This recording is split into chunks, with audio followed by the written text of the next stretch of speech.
ஒவ்வொருவருக்குமே ஒரு இஷ்ட தெய்வம் அப்படிங்கிறது இருக்கும். ஒவ்வொரு ராசிக்கும் இந்த தெய்வத்தை வழிபடலாம் அப்படின்னா, எந்தெந்த ராசிக்கு எந்தெந்த மாதிரியான தெய்வங்களை வழிபடலாம். அது மட்டும் இல்லாமல் அவங்களுடைய படத்தை கூட வச்சுக்கிட்டே இருக்கிறதுனால அவங்களுக்கு ஒரு மன நிம்மதி, சந்தோஷம் அப்படிங்கிறது கிடைக்கும் இல்லைங்களா? அதற்கான ஒரு காரணத்தையும் என்னென்ன படத்தை என்னென்ன ராசிக்காரவங்க வைக்கலாம் அப்படிங்கிறதையும் இன்றைக்கி நம்ம பார்க்க போகிறோம்.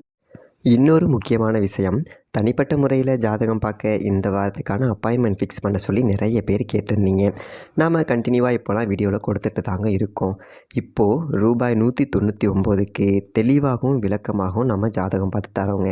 அதுவும் இந்த ஒரு மாதம் மட்டுங்க. அது மட்டும் இல்லாமல் தாழ்மையான வேண்டுகோள், இந்த நம்பருக்கு ஃபோன் கால் எதுவும் பண்ண வேணாங்க. ஜஸ்ட்டு உங்கள் வாட்ஸ்அப்பில் இருந்து மெசேஜ் அனுப்புனாலே போதும். உங்களுக்கு தேவையான அனைத்து டீட்டெயிலுமே நம்ம டீமில் இருக்கிறவங்க கொடுத்துருவாங்க. அப்பாயின்மெண்ட் டேட் மற்றும் டைம் ஃபிக்ஸ் பண்ணதற்கு பிறகு அந்த நேரத்தில் நான் உங்களுக்கு ஃபோன் கால் பண்ணி ஜாதகம் பார்த்து பலன்கள் சொல்லிவிடுவேங்க. உங்களுக்கு வாய்ஸ் நோட் வேணும் அப்படின்னாலும் அதையும் நாங்கள் அனுப்பிச்சிடுவோம். ஜஸ்ட் நீங்கள் வாட்ஸ்அப்பில் மெசேஜ் மட்டும் பண்ணாலே போதுங்க. உங்களுக்கு டீட்டெயில் அப்படிங்கிறது சொல்லிவிடுவாங்க. அப்புறம் நிறைய பேர் கேட்குறாங்க எவ்வளோ நேரம் ஆகும்னு. ஃபஸ்ட்டு நாம் ஜனன காலகட்டத்தை பார்த்து பலன்கள் அப்படிங்கிறத சொல்லிவிடுவோம். இதை விட முக்கியமான விஷயம், இங்கே டைம் ஒரு விஷயமே இல்லைங்க. உங்களுடைய கேள்விகள் பதில்கள், உங்களுடைய கேள்விகளாக இருக்குங்கள்ல, சந்தேகங்கள் கேள்விகள், இது எல்லாத்தையும் சொல்கிறதுக்கே நம்ம நிறைய டைம் எடுத்துக்கும். 30 நிமிஷத்துக்கு மேலே கூட பரவாயில்ல, 1 ஹவர் ஆனால் பரவாயில்ல, உங்களுக்கு தெளிவாக புரிகிற வரைக்கும் நாங்கள் ஜாதகத்தை கிளியராக சொல்லிவிடுவோங்க. இதை தாண்டி நம்ம எப்படி ஜாதகம் பார்க்குறோம் அப்படின்னா, முதல்ல ஜனன காலகட்டத்தின் அடிப்படையில் பொதுவான பலன்கள் அப்படிங்கிறத சொல்லிவிடுவோம். அதற்கப்புறமா இப்போ இருக்கக்கூடிய கிரகங்கள் அடிப்படையில் இப்போதைக்கு உள்ள சூழ்நிலைகளும், தசாபுக்திகளின் அடிப்படையில் எதிர்காலத்தை வச்சு நம்ம கணித்து சொல்லிடலாங்க. இதை தாண்டி கடைசியாக உங்களுக்கு தெளிவான உங்களுக்கான பரிகாரம் அப்படிங்கிறதையும் சொல்லிவிடுவோம். இதில் இருந்தே உங்களுக்கு எல்லா டீட்டெயிலும் கிடச்சிரும். கடைசியில் ஜாதகம் இல்லைனாலும் ஜஸ்ட்டு பிறந்த தேதி, நேரம், பிறந்த இடம் மட்டும் சொன்னாலே போதுங்க. நாங்கள் உங்களுக்கு ஜாதகம் பார்த்து பலன்கள்ங்கிறது சொல்லிவிடுவோங்க. நீங்கள் ஜஸ்ட்டு வாட்ஸ்அப்பில் ஒரு மெசேஜ் மட்டும் பண்ணாலே போதுங்க. உங்களுக்கான எல்லா டீட்டெயிலும் சொல்லிவிடுவாங்க. சரி, ஓகே, வாங்க இன்றைக்கான வீடியோக்குள்ளே நாம் போகலாம். அதாவது எத்தனையோ பேர் இருந்தாலும் கூட சில பேரோட நம்ம இருக்கக்கூடிய அந்த படத்தை பார்க்கும்போது ஒரு இனம் புரியாத ஒரு மன சந்தோஷம் வரத்துக்கான ஒரு காரணம், நம்ம நல்லா இருக்கணும் அப்படிங்கிறது நினைக்கிறவங்களாக இருப்பாங்க. அவங்க நம்ம வளரணும், நம்ம வாழ்க்கையில் மென்மேலும் அடுத்தது ஒரு படிக்க போகணும் அப்படின்னு சொல்லிட்டு நினைக்கிறவங்கள பார்த்தாலே நமக்கு ஒரு சந்தோஷம் அப்படிங்கிறது இருக்கும் இல்லைங்களா?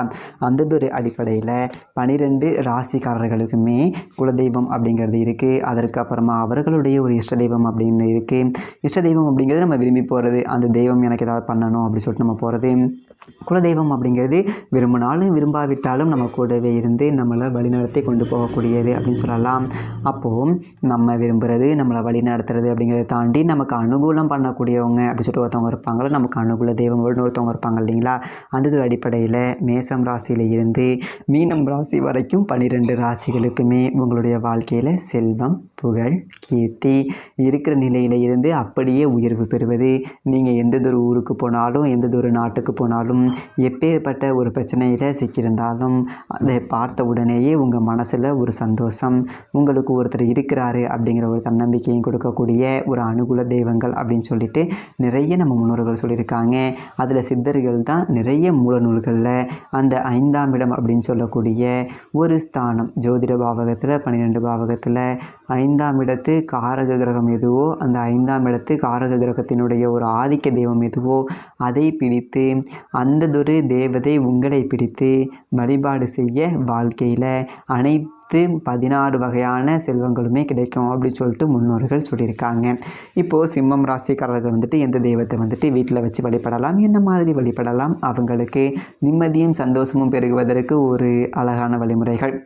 சிம்ம ராசி நிம்மதி சந்தோஷம் எப்படி அடைவாங்க அப்படின்னா, நான் முதன்மையாக இருக்கேன், எனக்குரிய ஒரு மரியாதை, எனக்குரிய ஒரு கௌரவம் சரியான இடத்துல சரியான முறையில் கிடைக்கிது, என்னட்ட கேட்டுட்டு இந்த ஒரு விஷயத்தை ஒருத்தவங்க செய்கிறாங்க, எனக்கு முக்கியத்துவம் கொடுக்குறாங்க, எனக்கு ஒரு முன்னுரிமை கொடுக்குறாங்க அப்படிங்கிற ஒரு நிலை வரும்போது தான் சிம்மம் ராசிக்காரர்கள் சந்தோஷமாக இருப்பாங்க. காசு இருக்குது, பணம் இருக்குது, அது எல்லாம் உங்களுக்கு முக்கியமே கிடையாது.